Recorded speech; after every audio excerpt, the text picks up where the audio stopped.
कोई साडी धी भैन कॉलेज तो पढ़ के आती है, जाके शहरों बाजार तो बीबी को आती हैगी आ, जो इत्थे उतरदी है घर च कोई बंदा नहीं भी अवेलेबल उन्होंने लैके आने वास्ते दूर नेड़े तो कोई वो तुर के भी साडी मामा इत्थे आके भैन आके लैके लै जांदी उन्होंने आके तुर के हैगी। ते खास करके सानू कुड़ियां नू ज़्यादा प्रॉब्लम हुंदी है। असीं इत्थों तुर के अपने घर तक जाने आ, कई वेले किसी दे घर कोई नहीं हुंदा हैगा, कन्वेंस दी प्रॉब्लम हुंदी आ। एक भी वोट ना पई, बूथ बंद हो गया जी। बसियाला पिंड वाले ने कोई वोट नहीं पाई।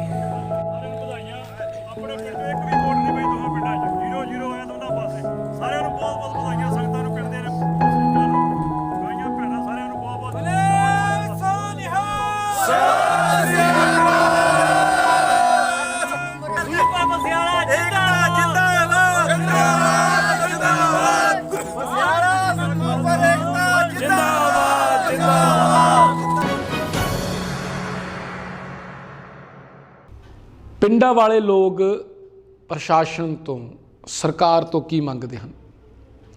ਬੱਚਿਆਂ ਲਈ ਬਿਹਤਰ ਪੜ੍ਹਾਈ, ਨੌਜਵਾਨਾਂ ਲਈ ਰੁਜ਼ਗਾਰ, ਬਜ਼ੁਰਗਾਂ ਲਈ ਦਵਾਈ, ਸਾਫ ਸੁਥਰਾ ਵਾਤਾਵਰਨ, ਸਾਫ ਸੁਥਰੀਆਂ ਸੜਕਾਂ ਤੇ ਪਿੰਡ ਦੀ ਵਸੋਂ ਤੋਂ ਦੂਰ ਠੇਕਾ ਹੋਵੇ ਜੀ। ਪਿੰਡ ਦੀ ਵਸੋਂ ਤੋਂ ਦੂਰ ਠੇਕਾ ਹੋਵੇ ਜੀ। ਪਰ ਅੱਜ ਪਿੰਡ ਰਸੂਲਪੁਰ ਅਤੇ ਬਸਿਆਲੇ ਦੇ ਲੋਕਾਂ ਨੇ ਇਹ ਗੱਲ ਸਾਬਤ ਕਰ ਦਿੱਤੀ ਹੈ ਕਿ ਸਰਕਾਰ ਦੇ ਖਿਲਾਫ, ਸਰਕਾਰ ਦੇ ਵਿਰੋਧ ਵਿੱਚ ਧਰਨਾ ਉਦੋਂ ਹੀ ਲੱਗਦਾ ਹੈ ਜਦੋਂ ਪਿੰਡ ਵਾਲਿਆਂ ਵਿੱਚ ਆਪਸੀ ਭਾਈਚਾਰਾ ਤੇ ਆਪਸੀ ਏਕਾ ਹੋਵੇ ਜੀ। P32 ਨਵਾਂ ਸ਼ਹਿਰ ਦੇਖ ਰਹੇ ਹੋ, ਮੈਂ ਤੁਹਾਡਾ ਆਪਣਾ ਪਰਿਵਾਰਕ ਮੈਂਬਰ ਦਿਨੇਸ਼ ਸੂਰੀ। ਤੁਸੀਂ ਸ਼ੇਅਰ ਤੋਂ ਅੰਦਾਜ਼ਾ ਲਾ ਲੈਂਦੇ ਹੋ ਵੀਡੀਓ ਕਿਸ ਬਾਬਤ ਹੋਣ ਵਾਲੀ ਹੈ। ਦੋਸਤੋ, ਪੰਜਾਬੀ ਲੋਕ ਨਿੱਤ ਨਵੇਂ ਰਿਕਾਰਡ ਬਣਾਉਂਦੇ ਨੇ, ਇਹੋ ਜਿਹੇ ਰਿਕਾਰਡ ਬਣਾਉਂਦੇ ਨੇ ਜਿਹੜੇ ਕਦੀ ਟੁੱਟਦੇ ਨਹੀਂ। ਤੇ ਅੱਜ 20 ਫਰਵਰੀ 2022 ਨੂੰ ਜਿੱਦਣ ਵਿਧਾਨ ਸਭਾ ਇਲੈਕਸ਼ਨ ਸੀ, ਉਦਣ ਪੰਜਾਬੀਆਂ ਨੇ ਇੱਕ ਹੋਰ ਨਵਾਂ ਰਿਕਾਰਡ ਬਣਾ ਦਿੱਤਾ। ਸ਼ਾਇਦ 21ਵੀਂ ਸਦੀ ਵਿੱਚ ਇਸ ਰਿਕਾਰਡ ਨੂੰ ਕੋਈ ਤੋੜ ਨਹੀਂ ਸਕੇਗਾ। ਇਸ ਰਿਕਾਰਡ ਦੀ ਬਰਾਬਰੀ ਜ਼ਰੂਰ ਹੋ ਸਕਦੀ ਹੈ, ਲੇਕਿਨ ਇਸ ਰਿਕਾਰਡ ਨੂੰ ਕੋਈ ਤੋੜ ਨਹੀਂ ਸਕਦਾ। ਉਸ ਦਾ ਕਾਰਨ ਕੀ ਹੈ? ਉਸ ਦਾ ਕਾਰਨ ਮੈਂ ਇੱਕ ਐਗਜ਼ਾਮਪਲ ਦੇ ਤੌਰ 'ਤੇ, ਇੱਕ ਮਸਲਨ ਦੇ ਤੌਰ 'ਤੇ ਦੇ ਸਕਦਾ ਕਿ ਜਿਵੇਂ ਯੁਵਰਾਜ ਸਿੰਘ ਇੱਕ ਓਵਰ ਵਿੱਚ 6 ਛੱਕੇ ਲਗਾ ਸਕਦਾ ਕਿਉਂਕਿ ਬੋਲਾਂ ਹੀ 6 ਹੁੰਦੀਆਂ ਹਨ, ਤਾਂ ਉਸ ਦੀ ਕੋਈ ਬਰਾਬਰੀ ਕਰ ਸਕਦਾ, ਲੇਕਿਨ ਉਸ ਦੇ ਰਿਕਾਰਡ ਨੂੰ ਕੋਈ ਤੋੜ ਨਹੀਂ ਸਕਦਾ। ਜਾਂ ਐਗਜ਼ਾਮਪਲ ਲਈਏ ਕਿ ਅਨਿਲ ਕੁੰਬਲੇ ਨੇ ਜੇ 10 ਵਿਕਟਾਂ ਕ੍ਰਿਕਟ ਮੈਚ ਵਿੱਚ ਲੈ ਲਈਆਂ ਸੀ ਤਾਂ ਉਸ ਦੀ ਕੋਈ ਬਰਾਬਰੀ ਕਰ ਸਕਦਾ, ਉਸ ਦੇ ਰਿਕਾਰਡ ਨੂੰ ਕੋਈ ਤੋੜ ਨਹੀਂ ਸਕਦਾ। 11 ਵਿਕਟਾਂ ਤਾਂ ਕੋਈ ਮੈਚ ਵਿੱਚ ਕੱਢਣ ਤੋਂ ਰਿਹਾ, 11 ਵਿਕਟਾਂ ਤਾਂ ਕੋਈ ਲੈਣ ਤੋਂ ਰਿਹਾ। ਇਸੇ ਹੀ ਤਰੀਕੇ ਅੱਜ ਪਿੰਡ ਰਸੂਲਪੁਰ ਅਤੇ ਬਸਿਆਲੇ ਦੇ ਲੋਕਾਂ ਨੇ ਇੱਕ ਨਵੀਂ ਹੀ ਪਿਰਤ ਪਾ ਦਿੱਤੀ, ਇੱਕ ਨਵੇਂ ਹੀ ਤਰੀਕੇ ਆਪਣਾ ਗੁੱਸਾ ਜ਼ਾਹਰ ਕੀਤਾ ਹੈ, ਇੱਕ ਨਵੇਂ ਹੀ ਤਰੀਕੇ ਆਪਣੇ ਮਨ ਦੀ ਪੀੜ ਜ਼ਾਹਰ ਕੀਤੀ ਹੈ। ਇਹਨੂੰ ਥੋੜ੍ਹਾ ਵਿਸਥਾਰ ਵਿੱਚ ਦੱਸਦੇ ਹਾਂ ਤਾਂ ਇਹ ਪੀੜ ਜੋ ਉਹਨਾਂ ਦੀ ਹੈ, ਜੋ ਉਹਨਾਂ ਦਾ ਦਰਦ ਹੈ, ਉਹਨਾਂ ਨੇ 15 ਦਿਨ ਪਹਿਲਾਂ ਵੀ ਉਜਾਗਰ ਕੀਤਾ ਸੀ। 2-3 ਦਿਨ ਪਹਿਲਾਂ ਤਾਂ ਅਸੀਂ ਆਪਣੇ ਚੈਨਲ 'ਤੇ ਹੀ ਵੀਡੀਓ ਪਾਈ ਸੀ, ਜਿਸ ਵਿੱਚ ਉਹਨਾਂ ਨੇ ਇੱਕ ਤਰ੍ਹਾਂ ਦੀ ਇਹ ਚੇਤਾਵਨੀ ਦਿੱਤੀ ਸੀ ਕਿ ਜੇ ਪ੍ਰਸ਼ਾਸਨ ਅਤੇ ਸਰਕਾਰਾਂ ਨੇ ਸਾਡੀ ਮੰਗ ਨਹੀਂ ਮੰਨੀ ਤਾਂ ਅਸੀਂ ਵੋਟਾਂ ਨੂੰ ਕੁਇਟ ਕਰਾਂਗੇ, ਸਿਰੇ ਤੋਂ ਨਕਾਰ ਦਿਆਂਗੇ। ਤੇ ਉਹਨਾਂ ਨੇ ਜੋ ਚੇਤਾਵਨੀ ਦਿੱਤੀ ਸੀ, ਜੋ ਉਹਨਾਂ ਨੇ ਗੱਲ ਪਹਿਲਾਂ ਰੱਖੀ ਸੀ ਮੀਡੀਆ ਅੱਗੇ, ਉਹਨਾਂ ਨੇ ਅੱਜ ਉਸੇ ਤਰੀਕੇ ਕੀਤਾ। ਅੱਜ ਪਿੰਡ ਰਸੂਲਪੁਰ ਅਤੇ ਬਸਿਆਲੇ ਦੇ ਲੋਕਾਂ ਨੇ ਵੋਟਾਂ ਨੂੰ ਕੁਇਟ ਕਰ ਦਿੱਤਾ ਹੈ ਔਰ ਪਿੰਡ ਵਿੱਚੋਂ ਇੱਕ ਵੀ ਵੋਟ 6 ਵਜੇ ਤੱਕ ਜਿਹੜੀ ਆ ਉਹ ਪੋਲ ਨਹੀਂ ਹੋਈ। ਦੋਨੇ ਪਿੰਡਾਂ ਵਿੱਚੋਂ, ਨਾ ਪਿੰਡ ਰਸੂਲਪੁਰ ਤੋਂ ਤੇ ਨਾ ਪਿੰਡ ਬਸਿਆਲੇ ਤੋਂ। ਸਾਡੀ ਟੀਮ ਉੱਥੇ ਪਹੁੰਚੀ ਤਾਂ ਪਿੰਡ ਵਾਲਿਆਂ ਨੇ ਦੱਸਿਆ ਕਿ ਪਿੰਡ ਵਿੱਚ ਪੁਲਿਸ ਵੱਲੋਂ ਫਲਾਈਂਗ ਮਾਰਚ ਵੀ ਕੱਢਿਆ ਗਿਆ ਤੇ ਅਸੀਂ ਆਪ ਮੁਹਾਰੇ ਵੀ ਜਿੱਥੇ ਧਰਨਾ ਲੱਗਿਆ ਉੱਥੇ ਕਿਹਾ ਕਿ ਜੇ ਕੋਈ ਜਾ ਕੇ ਵੋਟ ਪਾਉਣਾ ਚਾਹੁੰਦਾ ਹੈ ਤਾਂ ਉਸ ਨੂੰ ਕੋਈ ਮਨਾਹੀ ਨਹੀਂ, ਪਰ ਪਿੰਡ ਦੇ ਇੱਕ ਕਰਕੇ ਇੱਕ ਵੀ ਵਿਅਕਤੀ ਜਿਹੜਾ ਆ ਉਹ ਵੋਟ ਪਾਉਣ ਨਹੀਂ ਗਿਆ। ਸਾਡੀ ਟੀਮ ਪਿੰਡ ਪਹੁੰਚੀ, ਉੱਥੇ ਜਾ ਕੇ ਵੱਖ-ਵੱਖ ਲੋਕਾਂ ਨਾਲ ਗੱਲਬਾਤ ਕੀਤੀ, ਉਹਨਾਂ ਦੇ ਜਿਹੜੇ ਮਨ ਦੇ ਭਾਵ ਨੇ ਉਹ ਕੈਮਰੇ ਵਿੱਚ ਕੈਦ ਕੀਤੇ। ਫਿਰ ਉਸ ਤੋਂ ਬਾਅਦ ਅਸੀਂ ਪੋਲਿੰਗ ਬੂਥ 'ਤੇ ਵੀ ਗਏ, ਜਿੱਥੇ BLO ਨਾਲ ਗੱਲ ਕੀਤੀ, ਪਿੰਡ ਦੇ ਹੋਰ ਸੱਜਣਾਂ ਨਾਲ ਗੱਲ ਕੀਤੀ, ਤੇ ਉਹਨਾਂ ਨੇ ਦੱਸਿਆ ਕਿ ਹਾਲੇ ਤੱਕ ਕਿਸੇ ਨੇ ਵੀ ਜਿਹੜੀ ਵੋਟ ਆ ਉਹ ਪੋਲ ਨਹੀਂ ਕੀਤੀ। ਤੇ ਫਿਰ 6:30 ਵਜੇ ਇੱਕ ਵਾਰੀ ਫਿਰ ਤੋਂ ਕਨਫਰਮ ਕੀਤਾ ਕਿ ਕਿਸੇ ਨੇ ਵੋਟ ਪਾਈ ਕਿ ਨਹੀਂ, ਤਾਂ ਪਿੰਡ ਦੇ ਇੱਕ ਨੌਜਵਾਨ ਨੇ ਦੱਸਿਆ ਕਿ 6 ਵਜੇ ਤੋਂ ਬਾਅਦ ਤੱਕ ਦੀ ਜਿਹੜੀ ਰਿਪੋਰਟ ਹੈ ਉਹ ਇਹੀ ਹੈ ਕਿ ਕਿਸੇ ਨੇ ਵੀ ਪਿੰਡ ਰਸੂਲਪੁਰ ਅਤੇ ਬਸਿਆਲੇ ਵਿੱਚ ਜਿਹੜੀ ਆ ਵੋਟ ਉਹ ਨਹੀਂ ਪਾਈ, ਕਿਸੇ ਨੇ ਵੀ ਆਪਣੀ ਮਤ ਦਾ ਜਿਹੜਾ ਦਾਨ ਨਹੀਂ ਕੀਤਾ। ਉਹਨਾਂ ਨੇ ਜਿਵੇਂ ਪਹਿਲਾਂ ਕਿਹਾ ਸੀਗਾ ਕਿ ਅਸੀਂ ਆਪਣੇ ਮਨ ਦਾ ਵਿਰੋਧ ਹੈ ਜਿਹੜਾ ਉਹ ਵੋਟਾਂ ਦੇ ਰਾਹੀਂ ਉਜਾਗਰ ਕਰਾਂਗੇ, ਤਾਂ ਉਹਨਾਂ ਨੇ ਉਜਾਗਰ ਕੀਤਾ। ਤੇ ਇਸੇ ਕਰਕੇ ਮੈਂ ਕਿਹਾ ਕਿ ਆਉਣ ਵਾਲੇ ਦਿਨਾਂ ਵਿੱਚ ਖੁਦਾ ਨਾ ਖਾਸਤਾ ਜੇ ਇਹੋ ਜਿਹੀ ਕੋਈ ਸਿਚੁਏਸ਼ਨ ਆਉਂਦੀ ਤਾਂ ਇਸ ਰਿਕਾਰਡ ਦੀ ਕੋਈ ਬਰਾਬਰੀ ਕਰ ਸਕਦਾ ਹੈ, ਪਰ ਇਹ ਰਿਕਾਰਡ ਟੱਟਣਾ ਨਹੀਂ। ਔਰ ਹੁਣ ਤੁਹਾਨੂੰ ਉਹ ਤਸਵੀਰਾਂ ਦਿਖਾਉਂਦੇ ਹਾਂ ਜਿਹਦੇ ਵਿੱਚ ਪਿੰਡ ਦੇ ਗੁਰੂ ਘਰ ਵਿੱਚ ਅਨਾਉਂਸਮੈਂਟ ਹੋ ਰਹੀ ਹੈ। ਔਰ ਉਹ ਕੀ ਅਨਾਉਂਸਮੈਂਟ ਹੋ ਰਹੀ ਹੈ, ਆਓ ਸੁਣਦੇ ਹਾਂ। ਵਾਹਿਗੁਰੂ ਜੀ ਕਾ ਖਾਲਸਾ, ਵਾਹਿਗੁਰੂ ਜੀ ਕੀ ਫਤਿਹ।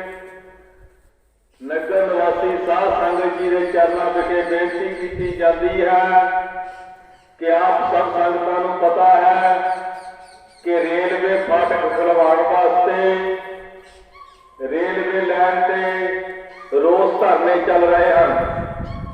ਉਹਨਾਂ ਦੇ ਸਬੰਧ ਵਿੱਚ ਪੂਰੇ ਨਗਰ ਨੇ, ਪਿੰਡ ਬਸਿਆਲਾ ਵਾਲਿਆਂ ਨੇ ਤੇ ਪਿੰਡ ਰਸੂਲਪੁਰ ਵਾਲਿਆਂ ਨੇ ਰੇਲਵੇ ਫਾਟਕ ਤੇ ਬੈਠ ਕੇ ਸਲਾਹ ਮਸ਼ਵਰੇ ਕੀਤੇ, ਜਿਸ ਦੇ ਸਬੰਧ ਵਿੱਚ ਜੇ ਇਹ ਫੈਸਲਾ ਲਿਆ ਗਿਆ ਕਿ ਆਪਾਂ ਵੋਟਾਂ ਦਾ ਬਾਈਕਾਟ ਕਰਨਾ ਹੈ।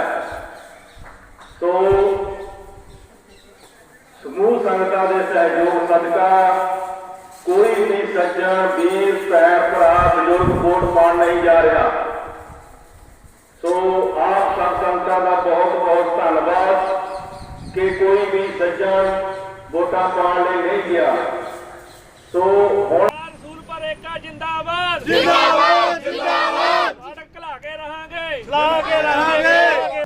ਹੁਣ ਤੁਹਾਨੂੰ ਤਸਵੀਰਾਂ ਦਿਖਾਉਂਦੇ ਹਾਂ ਜਿਹਦੇ ਵਿੱਚ ਨੌਜਵਾਨਾਂ ਨੇ ਅਤੇ ਬਜ਼ੁਰਗਾਂ ਨੇ ਆਪਣੇ ਪੁਆਇੰਟ ਨੂੰ ਪਟ ਅਪ ਕੀਤਾ ਹੈ। ਉਹਨਾਂ ਨੇ ਇਹ ਗੱਲ ਕਹੀ ਹੈ ਕਿ ਨਵਾਂ ਸ਼ਹਿਰ ਤੋਂ ਜਿਹੜੀ ਗੜਸ਼ੰਕਰ ਨੂੰ ਸੜਕ ਜਾਂਦੀ ਹੈ, ਉਸ ਮੇਨ ਸੜਕ ਤੋਂ ਉਹਨਾਂ ਦੇ ਪਿੰਡ ਦੀ ਦੂਰੀ ਸਿਰਫ 1 ਕਿਲੋਮੀਟਰ ਤੱਕ ਹੈ, ਪਰ ਫਾਟਕ ਮੁਕੰਮਲ ਤੌਰ ਤੇ ਬੰਦ ਕੀਤੇ ਹੋਣ ਕਰਕੇ ਉਹਨਾਂ ਨੂੰ 3-4 ਕਿਲੋਮੀਟਰ ਦਾ ਅਲੱਗ ਰੂਟ ਲੈ ਕੇ ਆਉਣਾ ਪੈਂਦਾ ਹੈ। ਔਰ ਸਰਵਿਸ ਸੜਕ ਵੀ ਹੈ ਜਿਹੜੀ ਉਹਦੀ ਚੌੜਾਈ ਬਹੁਤ ਘੱਟ ਹੈ, ਜਿਸ ਕਰਕੇ ਐਕਸੀਡੈਂਟ ਵੀ ਹੁੰਦੇ ਰਹਿੰਦੇ ਹਨ, ਜਿਸ ਕਰਕੇ ਐਂਬੂਲੈਂਸ ਦੇ ਆਉਣ ਜਾਣ 'ਚ ਪ੍ਰੋਬਲਮ ਹੁੰਦੀ ਹੈ। ਟਰੈਕਟਰ ਦੀ ਕਟਾਈ ਵੀ ਪ੍ਰੋਪਰ ਤਰੀਕੇ ਨਾਲ ਨਹੀਂ ਹੋ ਪਾਉਂਦੀ, ਸਕੂਲ ਦੀਆਂ ਬੱਸਿਸ ਨੂੰ ਪ੍ਰੋਬਲਮ ਆਉਂਦੀਆਂ। ਔਰ ਜਿਸ ਸਰਵਿਸ ਰੋਡ ਤੋਂ ਆਪਣੇ ਪਿੰਡ ਵੱਲ ਨੂੰ ਜਾਂਦੇ ਹਨ ਉੱਥੇ ਨਸ਼ੇੜੀਆਂ ਦਾ ਆਣਾ ਜਾਣਾ ਰਹਿੰਦਾ ਹੈ, ਉੱਥੇ ਕਈ ਵੇਲੇ ਪਰਸ ਵੀ ਖੋਏ ਜਾਂਦੇ ਹਨ, ਜਿਸ ਕਰਕੇ ਉਹਨਾਂ ਨੂੰ ਬਹੁਤ ਸਾਰੀ ਪਰੇਸ਼ਾਨੀ ਆ ਰਹੀ ਹੈ।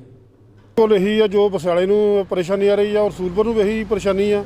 ਹਰ ਇੱਕ ਬੰਦਾ ਲੰਘਦਾ ਹੈ, ਜਿਹਨੇ ਗੜਸ਼ੰਕਰ ਨੂੰ ਜਾਣਾ ਆ ਪਹਿਲਾਂ ਤਾਂ 3 ਕਿਲੋਮੀਟਰ ਇੱਧਰ ਜਾਓ, 3 ਕਿਲੋਮੀਟਰ ਵਾਪਸ ਆਊਗਾ, 6 ਕਿਲੋਮੀਟਰ ਦਾ ਰਸਤਾ ਵਾਧੂ ਉਠਾਉਣਾ ਪੈਂਦਾ ਆ। ਤੇ ਹੋਰ ਵੀ ਸਾਡੇ ਧੀਆਂ ਭੈਣਾਂ ਤੋਂ ਬੱਸਾਂ ਉਤਰ ਕੇ ਜਾਂਦੀਆਂ ਆ, ਰਸਤੇ 'ਚ ਲੁੱਟਾ ਖੋਹ ਨਸ਼ੇ ਕਰਨ ਵਾਲੇ ਖੜੇ ਆ, ਤੇ ਉਹ ਸਾਡੀਆਂ ਬੀਬੀਆਂ ਘਰਾਂ 'ਚੋਂ ਤੁਰ ਕੇ ਵੀ ਆ ਕੇ ਲੈ ਕੇ ਜਾਂਦੀਆਂ। ਜੇ ਬੰਦਾ ਨਹੀਂ ਵੀ ਘਰ ਉਹਨਾਂ ਦੇ ਕੋਈ ਹੁੰਦਾ ਹੈਗਾ ਨਾ, ਉਹ ਤੁਰ ਕੇ ਆ ਕੇ ਲੈ ਜਾਂਦੀਆਂ। ਖੋਜਵੇ ਤਾਂ ਪਿੰਡ ਨੂੰ ਕਿੰਨਾ ਡਿਸਟੈਂਸ ਹੈ? ਇਹ ਤਾਂ ਬਿਲਕੁਲ ਨਾਲ ਹੀ ਆ ਜੀ, ਬਿਲਕੁਲ। ਇਹ ਤਾਂ ਵੀ ਇਹਨਾਂ ਸੈਰ ਕਰ ਰਿਹਾ ਇਹਦੇ ਇੱਥੇ ਆ, ਇਹ ਸਾਡੇ ਵਿੱਚ ਪਿਆ, ਸਾਡੇ ਘਰ ਦੇ ਵਿੱਚ ਪਿਆ ਸਾਡੇ ਫਾਟਕ ਬਿਲਕੁਲ। ਇਹ ਇੱਥੋਂ ਚੱਲ ਜਾਓ ਅੱਗੇ ਆ ਦਾਰਾਪੁਰ ਪਿੰਡ ਆ, ਉੱਥੇ 10 ਘਰਾਂ ਨੂੰ ਫਾਟਕ ਲਗਾ ਦਿੱਤਾ ਹੈ। ਉਹਦੇ ਨਾਲ ਬੰਦੇ ਇੱਕ ਉਹਨਾਂ ਨੂੰ ਦਿੱਤਾ ਹੈ, ਗਾਰਡ ਵੀ ਦਿੱਤਾ ਉਹਨਾਂ ਨੂੰ ਬੰਦ ਕਰਨ ਵਾਸਤੇ, ਪੂਰੇ ਦੇ ਪੂਰੇ 10 ਘਰਾਂ ਨੂੰ। ਇੱਥੇ 10 ਪਿੰਡਾਂ ਨੂੰ ਨਹੀਂ ਕੁਛ ਦੇ ਰਿਹਾ ਕੁਛ ਵੀ। ਇੱਧਰ ਮਾਰਕਪੁਰ ਨੂੰ 1 ਪਿੰਡ ਨੂੰ ਦਿੱਤਾ ਆ, ਸਾਡੇ 2 ਫਾਟਕ ਬੰਦ ਕਰਤੇ, ਪਿੱਛੇ ਬੰਦ ਕੀਤਾ, ਅੱਗੇ ਬੰਦ ਕੀਤਾ ਹੈਗਾ। ਇਸੇ ਤਰ੍ਹਾਂ ਬਹੁਤ ਸਮੱਸਿਆ ਪੈਦਾ ਹੋ ਰਹੀ ਹੈ। ਅੱਗੇ ਸਾਡੇ 10-12 ਪਿੰਡ ਪੈਂਦੇ ਇੱਥੋਂ, ਇਸੇ ਰਾਹ ਲੰਘੇ ਤੇ ਆ। ਮਿੰਨੀ ਬੱਸਾਂ 4 ਟਾਈਮ ਉੱਥੇ ਜਾਂਦੀਆਂ ਹੈਗੀਆਂ, 2 ਬੱਸਾਂ ਦੇ ਪਰਮਿਟ ਆ ਜੀ ਇੱਥੇ, ਮਿੰਨੀ ਬੱਸਾਂ ਦੇ 3 ਪਰਮਿਟ ਆ ਜੀ। ਬਾਕੀ ਜਿਹੜੇ ਪਿੰਡ ਹੋਰ ਪਰੇ ਰਹਿੰਦੇ ਉਹਨਾਂ ਦਾ ਕੀ ਕਹਿਣਾ ਹੈ? ਸਾਰਿਆਂ ਦਾ ਇੱਕੋ ਜਿਹਾ ਕਹਿਣਾ ਆ, ਸਮੱਸਿਆ ਸਾਰਿਆਂ ਨੂੰ ਇੱਕੋ ਜਿਹੀ ਹੈ ਜੀ। ਉਹ ਇਸ ਵਾਰ ਨਾਲ ਆ, ਅਗਲੀ ਵਾਰ ਨੂੰ ਕਹਿੰਦੇ ਅਸੀਂ ਬਾਈਕਾਟ ਕਰਾਂਗੇ ਤੁਹਾਡੇ ਨਾਲ ਮੁਕੰਮਲ 2024 ਚ। ਜੇ ਨਹੀਂ, ਹਾਂਜੀ ਐਮਪੀ ਇਲੈਕਸ਼ਨ, ਜੇ ਸਾਡਾ ਮਸਲਾ ਨਹੀਂ ਹੱਲ ਹੁੰਦਾ ਬਾਈਕਾਟ ਹੀ ਰਹੂਗਾ ਜੀ। ਜਿੱਦਾਂ ਹੁਣ ਬਾਈਕਾਟ ਆ, ਜੇ ਨਾ ਫੜ ਤਾਂ ਲੀਡਰ ਵੀ ਪਿੰਡਾਂ 'ਚ ਬਣਾ ਉਹਨਾਂ ਨੇ ਕਿਹਾ ਵੀ ਸਾਡਾ ਪੂਰਾ ਤਦ 2 ਪਿੰਡ ਹੋਣਗੇ ਕਿ ਬਾਕੀ ਹੋਰ? ਜਿਹੜੇ ਸਾਡੇ ਪਿੰਡ ਉਹ ਹੋਣਗੇ। ਰਸਤਾ ਗਾਂ ਵੀ ਜਿੱਦਾਂ ਚੌੜਾ, ਪੱਲੀਆਂ, ਦੇਣਵਾਲ, ਬਹੁਤ ਸਾਰੇ ਪਿੰਡਾਂ ਨੂੰ ਜਾਂਦਾ ਆ। ਤੇ ਜਿਹੜਾ ਜਿੱਦਾਂ ਹੁਣ ਗੰਨੇ ਦੀਆਂ ਟਰਾਲੀ ਲਿਆਣੀ ਆ, ਜਾਂ ਉਧਰੋਂ ਵੀ ਨਹੀਂ ਮੁੜਦੀ, ਜੇ ਇੱਧਰ ਨੂੰ ਇਹ ਜਾਂਦੇ ਆ ਬਲਾਚੌਰ ਵੱਲ ਨੂੰ ਨਾ, ਇੱਥੋਂ ਜੇ ਡੋਗਰਪੁਰ ਨੂੰ ਲਿਜਾਣ ਦਾ ਡੋਗਰ ਪਿੰਡ 'ਚ ਬਹੁਤ ਰਸਤਾ। ਦੂਜਾ ਮਤਲਬ ਬਹੁਤ ਘੱਟ ਆਲੇ ਦੁਆਲੇ ਮਕਾਨ ਵਗੈਰਾ ਬਣੇ ਹੋ ਆ, ਇਹਨਾਂ ਨੂੰ ਬਹੁਤ ਤੰਗੀ ਆ। C62 ਜਿਹੜਾ ਸਾਡਾ ਗੇਟ ਹੈਗਾ ਰੇਲਵੇ ਫਾਟਕ, ਇਹ ਬੰਦ ਹੋਇਆ 3 ਸਾਲ ਹੋ ਗਏ। ਸਾਨੂੰ ਜਿਹੜੀ ਸਰਵਿਸ ਲੇਨ ਦਿੱਤੀ ਹੋਈ ਹੈ ਇਹਦੇ ਨਾਲ ਨਾਲ ਰੇਲਵੇ ਨੇ, ਉਹ ਬਹੁਤ ਛੋਟੀ ਹੈਗੀ ਆ। ਉਹਦੇ ਜਿਹੜੇ ਬੈਂਡਸ ਹੈਗੇ ਆ ਉਹ 90 ਡਿਗਰੀ ਦੇ ਉੱਤੇ ਬੈਂਡਸ ਹੈਗੇ ਆ। ਉਹਦੇ ਉੱਤੇ ਜਿਹੜੀ ਟਰਾਲੀ ਹੈਗੀ ਆ, ਉਸ ਨੂੰ ਗੰਨੇ ਦੀ ਭਰੀ ਹੋਈ ਟਰਾਲੀ ਨੂੰ ਜਦੋਂ ਅਸੀਂ ਲੈ ਕੇ ਜਾਂਦੇ ਆ, ਉਹ ਮੁੜਦੀ ਹੀ ਨਹੀਂ ਆ। ਉਸ ਤੋਂ ਇਲਾਵਾ ਜਦੋਂ ਅਸੀਂ ਟਰਾਲੀ ਲੈ ਕੇ ਵੀ ਜਾਈਏ, ਉਹਦੇ ਨਾਲ ਕੋਈ ਕ੍ਰੋਸਿੰਗ ਹੈ ਨਹੀਂ ਹੈ, ਇਹ ਸਾਨੂੰ ਬੜੀ ਵੱਡੀ ਡਿਫਿਕਲਟੀ ਹੈ। ਜਦ ਕੋਈ ਮਰੀਜ਼ ਹੁੰਦਾ, ਜੇ ਅਸੀਂ ਐਂਬੂਲੈਂਸ ਮੰਗਾਉਂਦੇ ਆ, ਉਸ ਪਿੰਡ ਦੇ ਵਿੱਚ ਪਹਿਲੇ ਤਾਂ ਪਹੁੰਚਦੀ ਲੇਟ ਹੈ, ਜੇ ਮਰੀਜ਼ ਨੂੰ ਲੈ ਕੇ ਜਾਂਦੀ ਹੈ ਉਹ ਹੋਰ ਵੀ ਲੇਟ ਹੋ ਜਾਂਦਾ। ਸਾਡੇ 3 ਬੰਦਿਆਂ ਦੀ ਡੈਥ ਐਂਬੂਲੈਂਸ ਦੇ ਵਿੱਚ ਹੀ ਹੋ ਗਈ ਕਰੋਨਾ ਦੇ ਟਾਈਮ 'ਤੇ। ਉਹ ਜਿਹੜੇ ਉਹਨਾਂ ਦੇ ਪਰਿਵਾਰਾਂ ਨੂੰ ਪੁੱਛੋ, ਬੜੇ ਦੁਖਦਾਈ ਸਾਡੇ ਲਈ ਟਾਈਮ ਸੀਗਾ। ਉੱਥੇ ਹੀ ਧਰਨੇ ਵਿੱਚ ਬਹੁਤ ਸਾਰੀਆਂ ਔਰਤਾਂ ਵੀ ਮੌਜੂਦ ਸਨ, ਜਿਹਦੇ ਵਿੱਚ ਅਸੀਂ ਕੁਝ ਕੁ ਲੜਕੀਆਂ ਨਾਲ ਗੱਲਬਾਤ ਕੀਤੀ, ਸਾਡੀ ਬੱਚੀਆਂ ਨਾਲ ਗੱਲਬਾਤ ਕੀਤੀ, ਔਰ ਉਹਨਾਂ ਨੇ ਮੀਡੀਆ ਅੱਗੇ ਗੱਲ ਰੱਖੀ ਕਿ ਉਹਨਾਂ ਨੂੰ ਆਉਣ ਜਾਣ ਵਿੱਚ ਕਿੰਨੀ ਦਿੱਕਤ ਹੁੰਦੀ ਹੈ।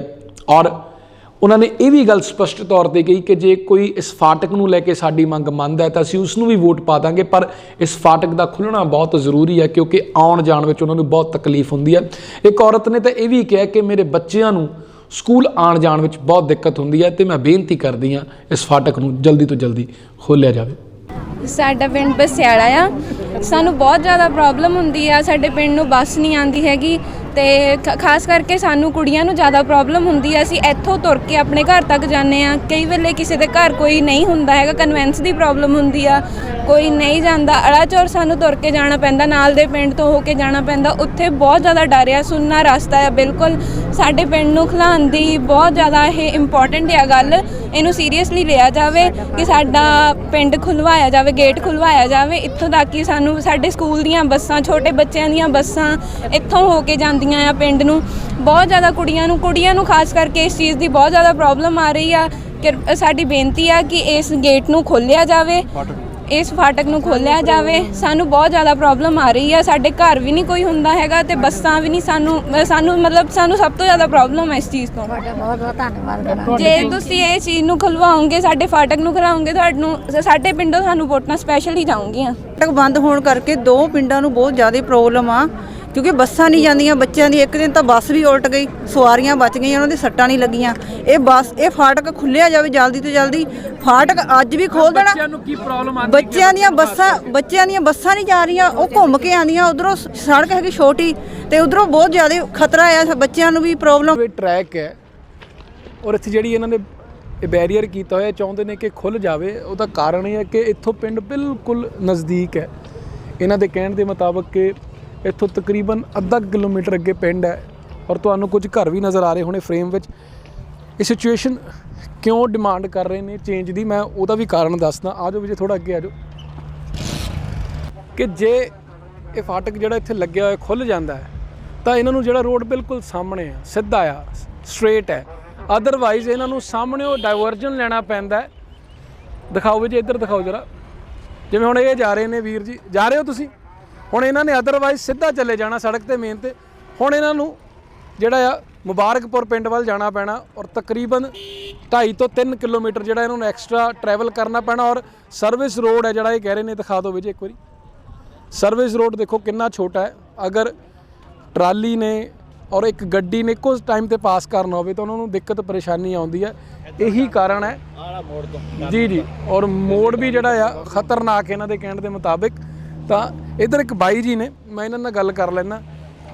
ਇਹ ਆਪਣਾ ਪੂਰਾ ਯੋਗਦਾਨ ਪਾ ਰਹੇ ਨੇ। ਮੈਂ ਪਹਿਲਾਂ ਵੀ ਕਈ ਵੇਲੇ ਕਹਿੰਦਾ ਹੁੰਦਾ ਕਿ you can see my disability but you Kant C my ability. ਜਿਹੜੀ ਇਹਨਾਂ ਦੀ ਐਬਿਲਿਟੀ ਆ, ਜਿਵੇਂ ਫਿਜ਼ੀਕਲੀ ਚੈਲੰਜ ਨੇ ਲੇਕਿਨ ਇਹ ਚੈਲੰਜ ਨੂੰ ਅਸੈਪਟ ਕਰਦੇ ਨੇ ਔਰ ਆਪਣੇ ਪਿੰਡ ਵਾਲੇ ਦੀ ਮਦਦ ਕਰਨਾ ਚਾਹੁੰਦੇ ਆ। 15 ਦਿਨਾਂ ਤੋਂ ਇਹ ਵੀ ਡਟੇ ਹੋਏ ਆ ਜੀ। ਬਾਈ ਜੀ, ਥੋੜ੍ਹੇ ਜਿਹੇ ਜਿਹੜੇ ਖਦਸ਼ੇ ਨੇ ਉਹ ਥੋੜ੍ਹੇ ਉਜਾਗਰ ਕਰ ਦਿਓ।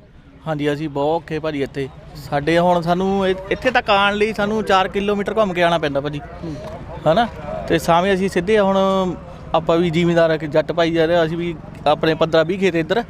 ਤਾਂ ਸਾਨੂੰ ਹੁਣ ਜਾਣ ਲਈ ਘੱਟੋ ਘੱਟ ਵੀ ਉੱਧਰ ਖੇਤਾਂ ਨੂੰ ਜਾਣ ਨੂੰ, ਮੈਂ ਤੁਹਾਨੂੰ ਪਤਾ ਸਕੂਟਰੀ 'ਤੇ ਜਾਣਾ ਹੁੰਦਾ ਖੇਤਾਂ ਕਰਨ ਲਈ, ਤਾਂ ਮੈਨੂੰ 4 ਕਿਲੋਮੀਟਰ ਘੁੰਮ ਕੇ ਜਾਣਾ ਪੈਂਦਾ। ਸਾਵੇਂ ਹੁਣ ਸਾਡਾ ਆਹ ਪਿੰਡ ਨਾਲ ਹੀ ਅੱਧਾ ਕਿਲੋਮੀਟਰ 'ਤੇ ਇੱਥੋਂ ਘੁੰਮ ਜਾਣਾ। ਅਸੀਂ ਪਿੰਡ ਦੇ ਕੁਝ ਨੌਜਵਾਨਾਂ ਨਾਲ ਪੋਲਿੰਗ ਸਟੇਸ਼ਨ ਤੇ ਪਹੁੰਚੇ, ਪੋਲਿੰਗ ਬੂਥ ਤੇ ਪਹੁੰਚੇ ਔਰ ਸਾਡੀ ਜਾਣਕਾਰੀ ਵਿੱਚ ਇਹੀ ਵਾਧਾ ਹੋਇਆ ਕਿ ਇਹ ਗੱਲ ਸੱਚੀ ਹੈ ਕਿ ਪਿੰਡ ਬਸਿਆਲੇ ਦੇ ਲੋਕਾਂ ਨੇ ਹਾਲੇ ਤੱਕ ਇੱਕ ਵੀ ਵੋਟ ਨਹੀਂ ਪਾਈ। ਔਰ ਬਾਹਰ ਜਦੋਂ ਲੋਕੀ ਜਿਹੜੇ ਉੱਥੇ ਘੁੰਮ ਰਹੇ ਸਨ ਉਹਨਾਂ ਨਾਲ ਗੱਲ ਹੋਈ ਤਾਂ ਉਹਨਾਂ ਨੇ ਕਿਹਾ ਕਿ ਅਸੀਂ ਵੋਟ ਬਿਲਕੁਲ ਨਹੀਂ ਪਾਉਣੀ ਔਰ 6 ਵਜੇ ਤੱਕ ਬਿਲਕੁਲ ਵੀ ਵੋਟ ਕੋਈ ਨਹੀਂ ਪਈ। ਔਰ 6:30 ਵਜੇ ਜਦ ਸਾਡੀ ਨੌਜਵਾਨ ਨਾਲ ਗੱਲ ਹੋਈ ਤਾਂ ਉਹਨੇ ਇਹੀ ਕਿਹਾ ਕਿ ਇੱਕ ਵੀ ਵੋਟ ਪੋਲ ਨਹੀਂ ਹੋਈ। ਉੱਥੇ ਅਸੀਂ ਵਲੰਟੀਅਰਸ ਨਾਲ ਵੀ ਗੱਲਬਾਤ ਕੀਤੀ ਔਰ ਸਾਡੀ ਗੱਲਬਾਤ ਕੀ ਹੋਈ, ਆਓ ਕੈਮਰੇ ਦੀ ਨਿਗਾਹ ਨਾਲ ਦੇਖਦੇ ਹਾਂ। ਵਰਕਰਸ ਭੈਣਾਂ ਨੇ ਉਹ ਵੀ ਬੈਠੀਆਂ ਨੇ ਔਰ ਹਾਲ ਦੀ ਘੜੀ ਤੱਕ ਇੱਕ ਵੀ ਬੰਦੇ ਨੇ ਇੱਥੇ ਵੋਟ ਜਿਹੜੀ ਆ ਪੋਲ ਨਹੀਂ ਕੀਤੀ। ਔਰ ਕਿਉਂਕਿ 2 ਪਿੰਡ ਲੱਗਦੇ ਆ ਤਾਂ ਸ਼ਾਇਦ ਇਹ ਮਾਡਲ ਬੂਥ ਜਿਹੜਾ ਹੁੰਦਾ, ਪਰ ਇਸ ਮਾਡਲ ਬੂਥ 'ਚ ਸੁਣਨ 'ਚ ਇਹ ਹਾਲੇ ਤੱਕ ਆਇਆ ਕਿ ਕੋਈ ਇੱਕ ਵੀ ਵਿਅਕਤੀ ਨਹੀਂ ਪਹੁੰਚਿਆ ਔਰ ਇੱਕ ਵੀ ਵੋਟ ਜਿਹੜੀ ਆ ਪੋਲ ਨਹੀਂ ਹੋਈ ਆ। ਮਾਸਕ ਇੱਦਾਂ ਦੇ ਇੱਦਾਂ ਹੀ ਪਏ ਆ, ਸੈਨੀਟਾਈਜ਼ਰ ਇੱਦਾਂ ਦਾ ਇੱਦਾਂ ਹੀ ਪਿਆ। ਤਾਂ ਮੈਂ ਪੁੱਛ ਲੈਣਾ ਜੀ, ਤੁਸੀਂ ਇੱਥੇ ਮੈਡਮ ਅਫੀਸ਼ੀਅਲੀ ਤੌਰ ਤੇ ਬੈਠੇ ਹੋ? ਹਾਂਜੀ ਮੈਮ, ਸਰ BLO ਅਸੀਂ। ਅੱਛਾ ਜੀ ਮੈਮ, ਅੱਜ ਇੱਕ ਵੀ ਵੋਟ ਪੋਲ ਨਹੀਂ ਹੋਈ ਹਾਲੇ ਤੱਕ? ਸਰ ਨੀਲ ਰਿਪੋਰਟ ਆ, ਬਿਲਕੁਲ ਨੀਲ ਰਿਪੋਰਟ। ਹਾਂਜੀ ਸਰ। ਤੇ ਤੁਸੀਂ ਆਪਣੇ ਜਿਹੜੇ ਅਥਾਰਟੀਜ਼ ਨੇ ਉਹਨਾਂ ਨੂੰ ਦੱਸ ਦਿੱਤਾ ਹੈ? ਹਾਂਜੀ ਹਾਂਜੀ। ਉਹਨਾਂ ਤੋਂ ਕੁਝ ਕਹਿਣਾ ਜੀ? ਨਹੀਂ, ਕੁਝ ਨਹੀਂ ਹੈਗਾ ਉਹਨਾਂ ਦਾ ਕਹਿਣਾ। ਪਿੰਡ ਵਾਲਿਆਂ ਨਾਲ ਕੋਈ ਗੱਲਬਾਤ ਕੀਤੀ ਕਿ ਨਹੀਂ ਕੀਤੀ? ਅਸੀਂ ਨਹੀਂ ਕਿਸੇ ਨਾਲ ਕੀਤੀ ਗੱਲ। ਹਾਂਜੀ, ਅਸੀਂ ਔਨ ਡਿਊਟੀ ਤੇ ਬੈਠੇ ਆ, ਸਵੇਰ ਦੇ ਡਿਊਟੀ ਦੇ ਰਹੇ ਆ ਆਪਾਂ, ਸਾਰਾ ਸਟਾਫ ਹੀ ਦੇ ਰਿਹਾ ਸਾਡੇ ਨਾਲ ਡਿਊਟੀ, ਅਸੀਂ ਇਕੱਲੇ ਥੋੜੀ ਦੇ ਰਹੇ ਆ। ਹਾਂਜੀ, ਪਰ ਪਿੰਡ ਵਾਲਿਆਂ ਜਿੱਦਾਂ ਅਸੀਂ ਗੱਲ ਕਰਕੇ ਆਏ ਆ, ਉਹ ਕਹਿੰਦੇ ਕਿ ਸਾਡਾ ਇੱਕ ਹੈ, ਅਸੀਂ ਏਕੇ ਦੇ ਕਰਕੇ ਵੋਟ ਨਹੀਂ ਪਾ ਰਹੇ ਹਾਂ। ਤੁਹਾਨੂੰ ਤਾਂ ਇਦਾਂ ਤਾਂ ਨਹੀਂ ਲੱਗਦਾ ਸਿਚੁਏਸ਼ਨ ਕਿ ਕਿਸੇ ਨੇ ਕਿਸੇ ਨੂੰ ਡਰਾਇਆ ਜਾਂ ਕੋਈ ਭੈ ਦੇ ਕਰਕੇ ਨਹੀਂ ਕਰ? ਸਰ ਇਦਾਂ ਦਾ ਨਹੀਂ, ਸਾਨੂੰ ਨਹੀਂ ਇਹਦੇ ਬਾਰੇ ਕੁਝ ਵੀ ਪਤਾ। ਅਸੀਂ ਬਸ ਔਨ ਡਿਊਟੀ ਆਏ, ਸਾਨੂੰ ਪਤਾ ਆ ਕਿ ਅਸੀਂ ਸਵੇਰ ਤੋਂ ਇੱਥੇ ਡਿਊਟੀ ਕਰ ਰਹੇ ਹਾਂ। ਸਵੇਰ ਤੋਂ ਅੰਦਰ ਕੋਈ? ਹਾਂਜੀ, ਸਾਨੂੰ ਪਤਾ ਹੀ ਨਹੀਂ ਬਾਹਰ ਕੀ ਹੁੰਦਾ ਕੀ ਨਹੀਂ ਹੁੰਦਾ, ਅਸੀਂ ਤਾਂ ਵੇਟ ਕਰ ਰਹੇ ਬਸ ਸੀਗੇ ਇੱਥੇ। ਹਾਂਜੀ, ਪਰ ਜਿਵੇਂ ਮੈਮ 5 ਵਜੇ ਤੱਕ ਕੋਈ ਨਹੀਂ ਆਇਆ, ਫਿਰ ਤੁਸੀਂ 6 ਵਜੇ ਤੱਕ ਪੂਰਾ ਟਾਈਮ ਵੇਟ ਕਰੋਗੇ ਕਿ? ਪੂਰਾ ਟਾਈਮ ਸਾਰਾ ਸਟਾਫ ਹੀ ਵੇਟ ਕਰੂੰਗਾ। ਹਾਂਜੀ, ਪੂਰਾ ਟਾਈਮ ਹੀ ਡਿਊਟੀ ਤੇ ਔਨ ਡਿਊਟੀ ਰਹੂੰਗਾ। ਹਾਂਜੀ, ਸ਼ੁਕਰੀਆ। ਤਾਂ ਇਹ ਤਾਂ ਆਪਣੀ ਡਿਊਟੀ ਜਿਹੜੀ ਹੈ ਉਹ ਦ੍ਰਿੜ ਨਿਸ਼ਚੇ ਨਾਲ ਨਿਭਾ ਰਹੇ ਆ, ਪਰ ਇਹਨਾਂ ਦਾ ਕਹਿਣਾ ਕਿ ਹਾਲੇ ਤੱਕ 5 ਵਜ ਕੇ ਕਿਸੇ ਨੇ ਵੀ ਸਕੂਲ ਦੇ ਅੰਦਰ ਐਂਟਰ ਨਹੀਂ ਕੀਤਾ ਔਰ 6 ਵਜੇ ਤੱਕ ਇਹ ਆਪਣੀ ਡਿਊਟੀ ਟਾਈਮ ਤੱਕ ਇੱਥੇ ਹੀ ਰਹਿਣਗੇ। ਲੇਕਿਨ ਜਿਹੜੀਆਂ ਮਸ਼ੀਨਾਂ ਇੱਥੇ ਆਈਆਂ ਸੀ ਜਿਨ੍ਹਾਂ 'ਚੋਂ ਭੀਂ ਦੀ ਆਵਾਜ਼ ਆਣੀ ਸੀ, ਉਹ ਸ਼ਾਇਦ ਹੁਣ ਸਾਇਲੈਂਟਲੀ ਚਲੇ ਜਾਣਗੀਆਂ। ਤਾਂ ਇੱਕ ਸਿਚੁਏਸ਼ਨ ਦੇਖ ਲਓ, ਪ੍ਰਬੰਧ ਪੁਖਤਾ ਨੇ, ਸਾਡੇ ਸੋਲਜਰ ਵੀਰ ਮੌਜੂਦ ਨੇ, ਪੁਲਿਸ ਪ੍ਰਸ਼ਾਸਨ ਮੌਜੂਦ ਹੈ, BLO ਸਾਹਿਬ ਮੌਜੂਦ ਨੇ, ਪਰ ਵੋਟਰ ਕੋਈ ਵੀ ਨਹੀਂ ਹੈ। ਔਰ ਇਹ ਹਾਲਾਤ ਮੇਰੇ ਖਿਆਲ ਇਹੋ ਜਿਹੇ ਹਾਲਾਤ ਪੂਰੇ ਪੰਜਾਬ ਵਿੱਚ ਤੁਹਾਨੂੰ ਕਿਤੇ ਹੋਰ ਨਜ਼ਰ ਨਹੀਂ ਆਉਣੇ, ਇਹੋ ਜਿਹੇ ਸਰਕਮਸਟੈਂਸਸ ਤੁਹਾਨੂੰ ਕਿਤੇ ਹੋਰ ਨਜ਼ਰ ਨਹੀਂ ਆਉਣੇ। ਬਟ ਪਿੰਡ ਵਾਲਿਆਂ ਦੀ ਇੱਕ ਗੱਲ ਜ਼ਰੂਰ ਹੈ, ਉਹਨਾਂ ਨੇ ਪਿਛਲੇ 15 ਦਿਨਾਂ ਤੋਂ ਇਹ ਆਵਾਜ਼ ਉਠਾਈ ਹੋਈ ਸੀ, ਚੱਕੀ ਹੋਈ ਸੀ। ਉਹਨਾਂ ਨੇ ਚੁਣੌਤੀ ਵੀ ਦਿੱਤੀ ਸੀ, ਚੇਤਾਵਨੀ ਵੀ ਦਿੱਤੀ ਸੀ, ਪਰ ਕਿਸੇ ਨੇ ਗੌਰ ਨਹੀਂ ਕੀਤਾ। ਔਰ ਹੁਣ ਉਸ ਦਾ ਨਤੀਜਾ ਇਹ ਹੈ ਕਿ ਇਹ ਸਕੂਲ ਜਿਹੜਾ ਵੋਟਰਸ ਦੀ ਵੇਟ ਕਰ ਰਿਹਾ, ਇਹ ਸਕੂਲ ਜਿਹੜਾ ਅੱਖਾਂ ਟਿਕਾਈ ਬੈਠਾ ਕਿ ਸ਼ਾਇਦ ਕੋਈ ਇੱਕ ਅੱਧਾ ਆ ਜਾਵੇ, ਸ਼ਾਇਦ ਕੋਈ ਵੋਟ ਪਾ ਜਾਵੇ, ਸ਼ਾਇਦ ਕੋਈ ਲੂੰਗੇ 'ਚ ਹੀ ਵੋਟ ਪਾ ਜਾਵੇ। ਪਰ ਅਫਸੋਸ 5 ਵੱਜ ਗਏ, ਹਾਲੇ ਤੱਕ ਕੋਈ ਨਹੀਂ ਇੱਥੇ ਆਇਆ। ਨੌਜਵਾਨ ਵੀਰ ਸਾਡੇ ਨਾਲ ਮੌਜੂਦ ਆ ਜਿਹਨੇ ਦੇਖੋ ਤੁਸੀਂ ਟੀ-ਸ਼ਰਟ ਦੇ ਉੱਤੇ ਪ੍ਰਿੰਟ ਕੀਤਾ ਹੋਇਆ ਹੱਥ ਤੇ, ਜਦੋਂ ਤੁਸੀਂ ਵੋਟ ਪਾ ਦਿੰਦੇ ਤਾਂ ਇਹ ਇੰਕ ਲਗਾ ਦਿੰਦੇ ਕੋਈ ਦੀਵਾਰ 'ਤੇ ਵੋਟ ਨਾ ਪਾਵੇ। ਲੇਕਿਨ ਇਹ ਵੀ ਸਵੇਰੇ ਦੇ ਤਿਆਰ ਹੋ ਕੇ, ਸਵੇਰ ਤੋਂ ਤਿਆਰ ਹੋ ਕੇ, ਜਿਵੇਂ ਸਕੂਲ ਦੀਆਂ ਨਿਗਾਹਾਂ ਤਰਸ ਰਹੀਆਂ ਨੇ, ਇਹਨਾਂ ਦੀਆਂ ਵੀ ਸ਼ਾਇਦ ਨਿਗਾਹਾਂ ਤਰਸ ਰਹੀਆਂ ਨੇ ਕਿ ਕੋਈ ਆਵੇ, ਅਸੀਂ ਉਹਨੂੰ ਵਲੰਟੀਅਰ ਦੇ ਤੌਰ ਤੇ ਕੋਈ ਸੇਵਾ ਪ੍ਰਦਾਨ ਕਰੀਏ। ਪਰ ਫਿਰ ਤੋਂ ਅਫਸੋਸ ਦੀ ਗੱਲ ਹੈ ਕਿ ਕੋਈ ਨਹੀਂ ਪਹੁੰਚਿਆ। ਛੋਟੇ ਵੀਰ, ਤੁਸੀਂ ਤਾਂ ਆਪਣੇ ਵੱਲੋਂ ਡਿਊਟੀ ਨਿਭਾਉਣ ਆਏ ਸੀ, ਪਰ ਅੱਜ ਕੋਈ ਇੱਥੇ ਆਇਆ ਨਹੀਂ, ਉਹਦਾ ਕਾਰਨ ਕੀ ਲੱਗਦਾ? ਫਾਟਕ ਨਹੀਂ ਖੁੱਲੇ ਤਾਂ ਪਿੰਡ ਨੇ ਬਾਈਕਾਟ ਕਰਤੀਆਂ ਵੋਟਾਂ, ਤਾਂ ਨਹੀਂ ਆਏ ਬਈ। ਪਰ ਤੁਸੀਂ ਉਮੀਦ ਕਰਦੇ ਸੀ ਕਿ ਲੋਕ ਕੋਈ ਆਵੇ ਇੱਥੇ, ਤੁਸੀਂ ਜਿਹੜੀ ਆਪਣੀ ਸੇਵਾ ਦਿਓ? ਹਾਂਜੀ, ਸਾਨੂੰ ਤਾਂ ਸਕੂਲ ਵੱਲੋਂ ਲਾਇਆ ਗਿਆ ਸੀ, ਸਾਨੂੰ ਤਾਂ ਆਪਣੀ ਸੇਵਾ ਕਰਨੀ ਚਾਹੀਦੀ ਸੀ। ਅਸੀਂ ਤਾਂ ਆਪ ਖੁਸ਼ ਹੁੰਦੇ ਹਾਂ ਵੀ ਸਾਨੂੰ ਸੇਵਾ ਕਰਨ ਦਾ ਮੌਕਾ ਮਿਲਿਆ, ਪਰ ਸਰਕਾਰ ਸਾਡੀਆਂ ਗੱਲਾਂ ਸੁਣ ਹੀ ਨਹੀਂ ਰਹੀ, ਸਾਡੀਆਂ ਮੰਗਾਂ ਨਹੀਂ ਪੂਰੀਆਂ ਕਰਦੀ, ਤਾਂ ਫਿਰ ਲੋਕਾਂ ਨੇ ਵੀ ਬਾਈਕਾਟ ਕਰ ਦਿੱਤਾ ਗਿਆ ਹੈ। ਸਾਰੇ ਲੋਕ ਕਾਰਨ ਕੀ ਲੱਗਦਾ ਕਿ ਕਿਸੇ ਨੂੰ ਦਬਾਇਆ ਗਿਆ, ਕੋਈ ਭੈ ਹੈ ਕਿ ਵੈਸੇ ਏਕੇ ਕਰਕੇ ਸਾਰਾ ਹੈਗਾ ਜੀ। ਫਾਟਕ ਸਾਡਾ ਕੋਈ ਖੋਲ ਨਹੀਂ ਰਿਹਾ, ਤਾਂ ਪਿੰਡ ਦਾ ਏਕਾ ਬਣ ਚੁੱਕਾ ਹੈ। ਸਾਰੇ ਜਣੇ ਕੋਈ ਵੀ ਵੋਟਾਂ ਪਾਉਣ ਨੂੰ ਨਹੀਂ ਮੰਨ ਰਿਹਾ, ਸਾਰਿਆਂ ਦਾ ਪਿੰਡ ਦਾ ਏਕਾ ਆ। ਕੋਈ ਵੀ। ਤੁਹਾਡੀ ਏਜ ਕਿੰਨੀ ਹੈ? ਮੇਰੀ ਏਜ 14 ਸਾਲ ਹੀ। ਤੁਹਾਨੂੰ ਲੱਗਦਾ ਕਿ ਜਦੋਂ ਤੁਹਾਡੀ ਉਮਰ ਹੋਏਗੀ ਵੋਟ ਪਾਉਣ ਵਾਲੀ, ਤਦ ਤੱਕ ਸਭ ਕੁਝ ਸਿਖਾਵਾ ਹੋ ਜਾਏਗਾ? ਹਾਂਜੀ, ਸਾਨੂੰ ਉਮੀਦ ਹੈ ਕਿ ਹੋਵੇਗਾ, ਕਿਉਂਕਿ ਕਿਸੇ ਵੀ ਨੇ ਵੀ ਵੋਟ ਨਹੀਂ ਪਾਈ ਤੇ ਸਰਕਾਰ ਚਾਹੁੰਦੀ ਹੈ ਕਿ ਸਾਰੇ ਵੋਟ ਪਾਣ, ਪਰ ਅਸੀਂ ਵੀ ਵੋਟਾਂ ਤਾਂ ਪਾਵਾਂਗੇ ਜੇ ਸਾਡੀ ਮੰਗ ਪੂਰੀ ਹੋਊਗੀ। ਤੁਸੀਂ ਰਹਿ ਗਏ ਹੋ ਸਰਵ, ਕੀ ਕਹਿਣਾ ਤੁਸੀਂ? ਮੈਂ ਕਹਿਣਾ ਚਾਹੁੰਦਾ ਹਾਂ ਵੀ ਸਾਡੇ ਪਿੰਡ ਦਾ ਜਿਹੜਾ ਫਾਟਕ ਆ ਉਹ ਖੋਲ੍ਹ ਦਿੱਤਾ ਜਾਵੇ।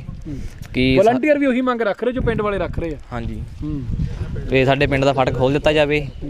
ਸਾਡੇ ਪਿੰਡ ਦੇ ਜੋ ਵੀ ਹੈਗੇ ਸਾਰਿਆਂ ਦੇ ਮਨਾਂ ਵਿੱਚ ਵਿਰੋਧ ਵਾ ਵੀ ਫਾਟਕ ਖੋਲ੍ਹ ਦਿੱਤਾ ਜਾਵੇ। ਲਾਸਟਲੀ ਤੁਸੀਂ ਪੂਰੀ ਵੀਡੀਓ ਦੇਖ ਲਈ ਔਰ ਇੱਕ ਵਲੰਟੀਅਰ ਜਿਹੜੇ ਬੱਚੇ ਨਾਲ ਮੈਂ ਗੱਲਬਾਤ ਕੀਤੀ ਹੈ, ਉਸ ਦੀ ਮਾਤਾ ਜਿਹੜੀ ਹੈ ਉਹ ਧਰਨੇ ਤੇ ਬੈਠੀ ਹੋਈ, ਤਾਂ ਅੰਦਾਜ਼ਾ ਇਹੀ ਲੱਗ ਰਿਹਾ ਹੈ ਕਿ ਜਿਵੇਂ ਉਹ ਪਹਿਲਾਂ ਕਹਿ ਰਹੇ ਸੀ ਕਿ ਸਾਡੇ ਵੱਲੋਂ ਮਨਾਹੀ ਕੋਈ ਨਹੀਂ ਹੈ, ਕੋਈ ਵੀ ਜਾ ਕੇ ਵੋਟ ਪੋਲ ਕਰ ਸਕਦਾ ਹੈ, ਕਿਉਂਕਿ ਬੱਚੇ ਦੀ ਮਾਂ ਧਰਨੇ ਤੇ ਬੈਠੀ ਹੈ, ਬੱਚਾ ਐਜ਼ ਅ ਵਲੰਟੀਅਰ ਸਕੂਲੇ ਪਹੁੰਚੇ ਹੋਇਆ, ਤਾਂ ਇਟ ਮੀਨਸ ਕਿ ਬੱਚਾ ਇਸੇ ਕਰਕੇ ਐਜ਼ ਅ ਵਲੰਟੀਅਰ ਪਹੁੰਚਿਆ ਕਿ ਕੋਈ ਨਾ ਕੋਈ ਵੋਟ ਪੋਲ ਕਰਨ ਆਏਗਾ ਜਾਂ ਕੋਈ ਡਿਸੇਬਲ ਆਏਗਾ ਜਾਂ ਬਜ਼ੁਰਗ ਆਏਗਾ, ਮੈਂ ਉਹਨੂੰ ਸੇਵਾ ਦੇ ਸਕਾਂਗਾ। ਪਰ ਪਹੁੰਚਿਆ ਕੋਈ ਵੀ ਨਹੀਂ। ਔਰ ਵਲੰਟੀਅਰਸ ਨੇ ਵੀ ਇਹੀ ਕਿਹਾ ਕਿ ਅਸੀਂ ਚਾਹੁੰਦੇ ਹਾਂ ਕਿ ਸਾਡੇ ਪਿੰਡ ਦੀ ਜਿਹੜੀ ਮੰਗ ਆ, ਦੋਹਾਂ ਪਿੰਡਾਂ ਦੀ ਜਿਹੜੀ ਮੰਗ ਆ, ਉਹ ਮੰਨ ਲਈ ਜਾਵੇ। ਪਰ ਖਦਸ਼ਾ ਹੋਰ ਵੀ ਬਹੁਤ ਵੱਡਾ ਹੈ। ਖਦਸ਼ਾ ਇਹ ਹੈ ਕਿ ਅੱਜ ਉੱਥੋਂ ਇਹ ਵੀ ਅਨਾਉਂਸਮੈਂਟ ਹੋਈ ਹੈ, ਕੁਝ ਕੁ ਨੌਜਵਾਨਾਂ ਨੇ ਇਹ ਵੀ ਕਿਹਾ ਹੈ ਕਿ ਜੇ ਸਾਡੀਆਂ ਮੰਗਾਂ ਨਹੀਂ ਮੰਨੀਆਂ ਗਈਆਂ ਤਾਂ 2024 ਵਿੱਚ ਜਦੋਂ MP ਇਲੈਕਸ਼ਨਸ ਹੋਏਗੀ ਉਦੋਂ ਵੀ ਅਸੀਂ ਵੋਟਾਂ ਨੂੰ ਕੁਇਟ ਕਰਾਂਗੇ, ਔਰ ਤਦ ਸਿਰਫ 2 ਪਿੰਡ ਨਹੀਂ ਹੋਰ ਪਿੰਡਾਂ ਦੀ ਗਿਣਤੀ ਵਿੱਚ ਵੀ ਵਾਧਾ ਹੋਵੇਗਾ ਔਰ ਲੋਕ ਸਾਡਾ ਸਾਥ ਦੇਣ ਲਈ ਤਿਆਰ ਹਨ। ਇਸ ਲਈ ਅਸੀਂ ਵੀ ਪ੍ਰਸ਼ਾਸਨ ਨੂੰ ਬੇਨਤੀ ਕਰਦੇ ਹਾਂ ਕਿ ਇਸ ਮਸਲੇ ਨੂੰ ਸੌਟ ਆਊਟ ਕਰਨਾ ਬਹੁਤ ਜ਼ਰੂਰੀ ਹੈ, ਕਿਉਂਕਿ ਜਿਹੜੇ ਬਸਿਆਲਾ ਅਤੇ ਰਸੂਲਪੁਰ ਦੇ ਲੋਕ ਆ ਪਿਛਲੇ 15 ਦਿਨਾਂ ਤੋਂ ਧਰਨੇ ਤੇ ਬੈਠੇ ਆ ਤੇ ਇਹ ਧਰਨਾ ਹੁਣ ਖਤਮ ਹੋਣਾ ਬਹੁਤ ਜ਼ਰੂਰੀ ਹੈ ਤਾਂ ਜੋ ਆਮ ਪਬਲਿਕ ਦਾ ਵਿਸ਼ਵਾਸ ਹੈ ਜਿਹੜਾ ਉਹ ਪ੍ਰਸ਼ਾਸਨ ਵਿੱਚ ਅਤੇ ਸਰਕਾਰਾਂ ਵਿੱਚ ਬਣਿਆ ਰਹੇ। ਔਰ ਆਖਿਰ ਵਿੱਚ ਅਸੀਂ ਇਹੀ ਕਹਿਣਾ ਚਾਹਾਂਗੇ ਕਿ ਇਹ ਇੱਕ ਅਲੱਗ ਹੀ ਤਰ੍ਹਾਂ ਦੀ ਮਿਸਾਲ ਜਿਹੜੀ ਆ ਪਿੰਡ ਬਸਿਆਲੇ ਅਤੇ ਰਸੂਲਪੁਰ ਦੇ ਲੋਕਾਂ ਨੇ ਪਬਲਿਕ ਦੇ ਅੱਗੇ ਰੱਖੀ ਹੈ। ਇੱਕ ਅਲੱਗ ਹੀ ਤਰੀਕੇ ਉਹਨਾਂ ਨੇ ਆਪਣਾ ਗੁੱਸੇ ਨੂੰ ਜ਼ਾਹਰ ਕੀਤਾ, ਆਪਣੇ ਰੋਸ ਨੂੰ ਜ਼ਾਹਰ ਕੀਤਾ ਹੈ ਔਰ ਇਸ ਦਾ ਸਿੱਟਾ ਕੀ ਨਿਕਲੇਗਾ ਇਹ ਆਉਣ ਵਾਲਾ ਵਕਤ ਦੱਸੇਗਾ। ਪਰ ਲੋਕ ਅਸੀਂ ਉੱਥੇ ਜਦ ਪਹੁੰਚੇ ਹਾਂ ਤਾਂ ਇਹ ਮਹਿਸੂਸ ਕੀਤਾ ਹੈ ਕਿ ਸੱਚੀਓ ਪਰੇਸ਼ਾਨ ਹਨ। ਤੁਸੀਂ ਬਣੇ ਰਹਿਣਾ ਬੀਬਤੀ ਨਵਾਂ ਸ਼ਹਿਰ ਨਾਲ, ਆਪਣੇ ਛੋਟੇ ਵੀਰ ਦਿਨੇਸ਼ ਸੂਰੀ, ਕੈਮਰਾ ਪਰਸਨ ਵਿੱਚ ਇੱਕ ਮਾਨੂੰ ਇਜਾਜ਼ਤ ਦਿਓ, ਬਹੁਤ ਜਲਦੀ ਫਿਰ ਤੋਂ ਹਾਜ਼ਰ ਹੋਵਾਂਗੇ। ਸਤਿ ਸ਼੍ਰੀ ਅਕਾਲ।